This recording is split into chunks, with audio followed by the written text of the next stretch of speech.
Assalomu alaykum hammaga. Mana bugun tag nega tashaydi mavzusida gap. Obuna bo'lib qo'yingizlar va like bilan tarqatib qo'yganlar ma'qul. Xo'sh.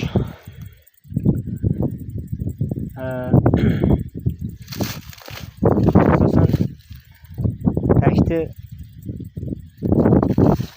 eng bir ahamiyatga ega bo'lgan xavfli vaziyatlardan biri qurib qolishligi.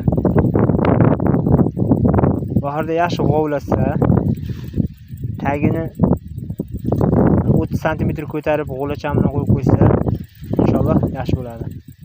Shamol aylanishi ham mana ko'rganingizdek barglar to'kilib ketgan.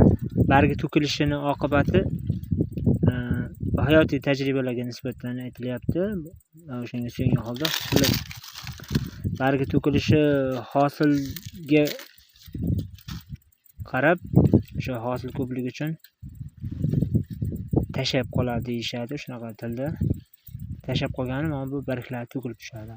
G'ovlaganlarini ham ko'rsatib o'tamiz. G'ovlagan taglarni ham o'sha ichkarilari barglar to'kilgan bo'ladi. Oldida barglar to'kilgan ikkita. Xullas, qancha yaxshi g'ovlasa, usti yopilib turadi. Qushlar ham kamroq yeydi, uncha ko'p yemaydi qushlar. Mana qushlar deyarli yemagan desak ham bo'ladi. Xo'sh. Keyin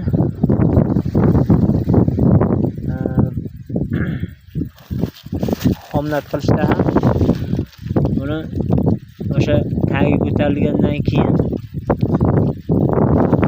tilaydigan past qismini barglarni yulib olish kerak. Shoxasini yuladigan bo'lsak, usti ochilib qolib, kun urib yomon ahvolga kelib qolishi mumkin. Masalan mana ki o'sha xom payti xomnat qilingandan keyin bir 10 kundan keyin o'sha usti ochilib qolgan vaziyatlar bo'ldi. Sizlarga eslatib o'tamiz, xomnat qilingandan keyin mana shu faqat tagini nima qilish kerak, ustini olmaslik kerak iloji boricha. Ya'ni faqat barg-barga olinadi shamol kirishi uchun. Tagi ko'tariladi bir 20-30 cm, shamol aylanib turadi, inshaalloh yo'l bo'ladi.